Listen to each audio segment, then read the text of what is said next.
네, 우리 어제 읽은 말씀에서는 그 헤롯 당원과 바리새인들이 예수님께 와서 시비를 걸었다면, 오늘 읽은 말씀에서는 사두개인들이 찾아와서 예수님께 시비를 겁니다. 사두개인들은 예루살렘 성전을 다스렸던 이스라엘의 최고 권력자 그룹이었습니다. 요즘 말로 하면 한마디로 이렇게 종교 귀족이라고 그렇게 부를 수 있습니다. 그들은 구약 성경 전체를 하나님의 말씀으로 받아들이는 바리새인들과는 다르게 모세 오경만, 창세기, 출애굽기, 레위기, 민수기, 신명기, 이 모세 오경만 하나님의 말씀으로 받아들였습니다. 그들은 영혼의 존재를 인정하지 않았기 때문에 천사의 존재와 또 우리 인간의 부활 또한 믿지 않았습니다. 그들은 내세를 부정했고, 육체가 죽으면 우리의 영혼도 다 사라진다라고 그렇게 보았습니다. 그들은 인간의 의지와 또 자유를 주장하고 하나님의 섭리도 부정하였습니다. 어떤 신비로운 거, 그러니까 우리의 어떤 표현이나 우리의 생각이나 우리가 아는 지식으로는 어떻게 표현할 수 없는 어떤 그 신비로움 그 자체를 이들은 부정하고 있습니다. 어떻게 보면 오늘날 이렇게 과학만을 인정하고 종교를 부정하는 현대인들과 매우 비슷한 모습을 가지고 있었습니다. 또한 이들은 정치 사회적으로는 굉장히 현실적이었습니다. 이들은 그리스 로마 문화를 인정하고 또 로마의 통치를 이거 어쩔 수 없는 것이다 이렇게 받아들였습니다. 로마 정부와 타협하고 이를 통해서 자신들의 권력을 더욱더 강고하게 유지하였습니다. 이들은 뭐 바리새인들뿐만이 아니라 이스라엘 백성 전체로부터 약간 냉대를 받았지만 전혀 뭐 그것도 개의치 않고 헤롯 왕과 로마 총독과 적극적으로 협력하여서 자신들의 높은 지위를 계속 누리고 있었습니다. 이러한 사두개인들이 볼 때에도 예수님은 굉장히 위협적인 존재였습니다. 예수님이 이 기존의 질서를 뒤흔드는 분이었고, 그러다 보면 자신들의 그러한 지위와 권력마저도 흔들릴 수 있겠다 이렇게 생각했습니다. 그들은 예수님께 부활에 대한 어떤 신학적인 질문을 던짐으로써 예수님을 공경에 빠뜨리려고 했습니다. 사두개인들이 부활의 믿음을 조롱하기 위해서 예수님께 물어봅니다.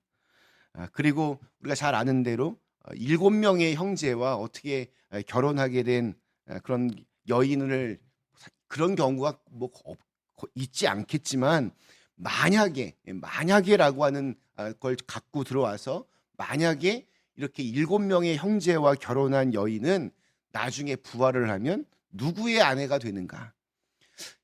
이 질문은 뭔가 정말 궁금해서 알기 위해서 질문하는 게 아니라 그냥 조롱하기 위해서 던진 질문이었습니다.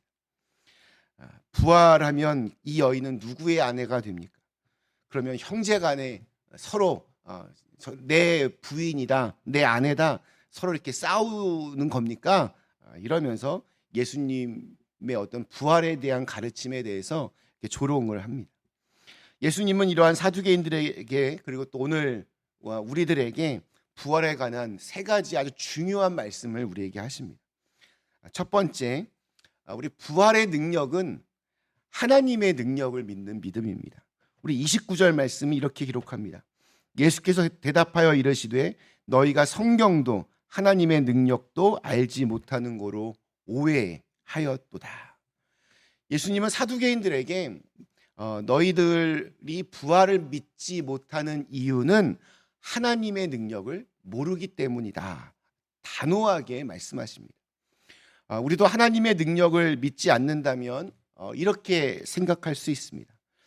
어떻게 죽은 자가 다시 살아날 수 있는가? 땅속에서 다 썩어서 형체가 다 사라져버린 사람이 어떻게 다시 살아날 수 있는가? 한 줌의 재가 되어서 강물이나 산이나 바다에 뿌려졌는데 어떻게 다시 자기의 몸을 가질 수 있을까? 죽어 수천 년이 지난 사람이 어떻게 다시 살아날 수 있을까? 사실 죽은 자가 부활한다. 이거는 우리의 경험으로도 또 우리의 지식으로도 우리의 이성으로도 이걸 어떻게 설명하고 이해할 수 있는 영역이 아닙니다. 전혀 과학적이지도 않습니다. 지금까지 인류가 축적한 모든 지식으로도 이걸 어떻게 답할 수 없는 겁니다. 사두개인들은 대부분 제사장들이었습니다. 하나님에 대하여 가르치는 사람들이었습니다. 그들은 제사장의 신분으로 예배를 인도하고 하나님을 전했지만 하나님의 능력은 온전히 믿지를 못했습니다. 그냥 내가 생각하고 있는 하나님, 내 머리로, 내 지식으로, 내 경험으로 하나님의 능력을 여기까지 이렇게 제한을 하고 있습니다. 자기의 머리로 이해할 수 있는 만큼만 하나님의 능력을 믿었습니다. 오늘 우리들도 부활이라고 하는 것을 내 경험으로만, 내 머리로만 답을 찾으려고 한다면 사두개인과 같은 결론에 이를 수밖에 없습니다. 그래서 세상 사람들, 예수님을 믿지 않는 사람들 역시 부활의 믿음을 조롱합니다. 오늘 우리는 하나님의 능력을 얼마만큼 우리가 믿고 있습니까? 하나님의 능력을 내가 이해할 수 있는 만큼만, 내가 경험한 만큼만 이렇게 믿는다면 우리의 믿음은 사두개인의 믿음과 다를 바가 없습니다. 두 번째로 우리의 부활 이후의 삶은 이 세상과는 질적으로 완전히 다릅니다. 우리 30절 말씀 이렇게 기록하고 있습니다. 부활 때에는 장가도 아니가고 시집도 아니가고 하늘에 있는 천사들과 같으니라. 사두개인들은 만일 부활이 있다 하여도 그 삶이 우리가 지금 이 땅에서 살고 있는 것과 비슷할 것이다 라고 생각해서 누가 이 여인의 남편이 되겠습니까? 예수님을 조롱했습니다. 예수님은 그들의 조롱에 장가도 아니가고 시집도 아니가고 하늘에 있는 천사들과 같을 것이다 이렇게 말씀하셨습니다.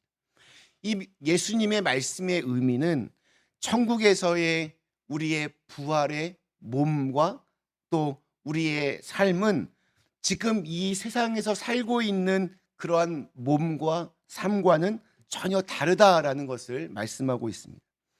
하나님의 능력은 우리의 이 몸을, 우리의 이 신체를 우리가 전혀 알 수 없는 신비로운 것으로 완전히 새롭게 바꿔주십니다.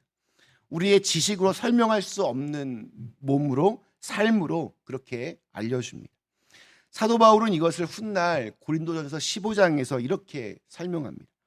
죽은 자의 부활도 그와 같으니 썩을 것으로 심고 썩지 아니할 것으로 다시 살아나며 욕된 것으로 심고 영광스러운 것으로 다시 살아나며 약한 것으로 심고 강한 것으로 다시 살아나며 육의 몸으로 심고 신령한 몸으로 다시 살아나나니 육의 몸은 있은즉 영의 몸도 있느니라.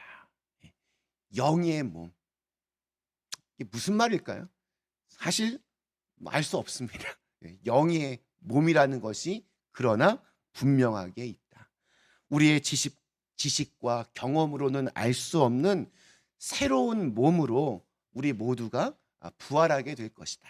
이것이 바로 우리의 믿음입니다. 세 번째는 죽어 소멸하는 존재로 우리가 사는 것이 아니라 영원히 사는 존재로 하나님과 우리가 함께 산다는 겁니다. 32절 말씀 이렇게 기록합니다. 나는 아브라함의 하나님이요 이삭의 하나님이요 야곱의 하나님이로라 하신 것을 읽어보지 못하였느냐. 하나님은 죽은 자의 하나님이 아니요 살아있는 자의 하나님이시니라 하시니. 이 말씀은 모세를 하나님께서 그의 나이 80에 호렙산 떨기나무 밑에서 모세를 부르실 때 당신은 누구십니까? 라고 모세가 물었을 때 나는 스스로 있는 자다 라고 말씀하신 뒤에 하나님이 이렇게 말씀하십니다. 나는 아브라함의 하나님이요 이삭의 하나님이요 또 야곱의 하나님이로라. 이 말 아브라함의 하나님, 이삭의 하나님, 야곱의 하나님. 아브라함, 이삭, 야곱은 지금 살아있다. 그들은 소멸되지 않았다. 현재 하나님과 함께하고 있다. 만일 사람이 죽어서 이렇게 다 소멸되어진다면 어찌 하나님께서 없는 사람을 그렇게 지칭하시며 부르겠는가? 나는 과거에 예전에 그들의 하나님이었다라는 것을 그냥 옛날 사건으로 말씀하시는 것이 아니라 지금도 나는 그들의 하나님이다라고 이렇게 말씀을 하십니다. 그러면서 뒤를 이어서 말씀하십니다. 하나님은 죽은 자의 하나님이 아니요 살아있는 자의 하나님이시니라. 우리 굉장히 교회에 다니면서 우리의 용어가 달라지는 것들이 있습니다. 우리 어느 성도가 생명이 끊어지면 세상은 죽었다라고 그렇게 말합니다. 그러나 주님은 잔다라고 그렇게 말씀을 하십니다. 세상은 영원히 이렇게 헤어졌다라고 말하지만 하나님은 잠깐 헤어졌다. 그러나 잠시 후에 다시 만나게 된다. 이렇게 말씀하십니다. 세상은 삶이 끝났다라고 말하지만 하나님은 새로운 삶이 시작되었다. 이렇게 말씀하십니다. 왜냐하면 그 죽은 그 성도는 지금 하나님과 함께하고 있고 하나님께서 장래에 새롭게 변화된 몸을 주시기 때문입니다. 하나님은 사람을 죽은 자로 만들지 아니하시고 산 자로 만드셨습니다. 만일 하나님께서 사람을 이렇게 소멸하는 존재, 죽어서 다 끝나는 그러한 존재로 만드셨다면 사람에게는 심판이 없습니다. 어떻게 있지도 않은 존재를 심판할 수가 있겠습니까? 또한 이 세상에서의 죄도 이게 심각한 문제가 될 수 없습니다. 사람이 이렇게 사라짐과 동시에 죄도 함께 사라지기 때문입니다. 그러면 예수님께서 이 땅에 오실 이유도 사실 없습니다. 예수님께서 이렇게 소멸할, 없어질 존재를 위해서 죽고 또 다시 사실 이유가 전혀 없습니다. 지금 이 땅에서 누리고 있는 것이 너무 좋아서 내세를 준비하지 않고 하나님 나라를 생각하지 않고 성경도 하나님도 바로 알지 못하고 하나님의 능력도 알지 못하는 그런 사두개인이 아니라 우리 모두가 예수님을 주님으로 모시고 그 성자의 귀한 몸을 내 새로운 삶을 살아가는데 원동력으로 삼아서 정말 하나님의 귀한 자녀로 지금도 또 내일도 살아갈 수 있는 우리 그린빌 가족들 되시기를 주님의 이름으로 간절히 축원합니다. 우리 잠시 함께 기도하시겠습니다.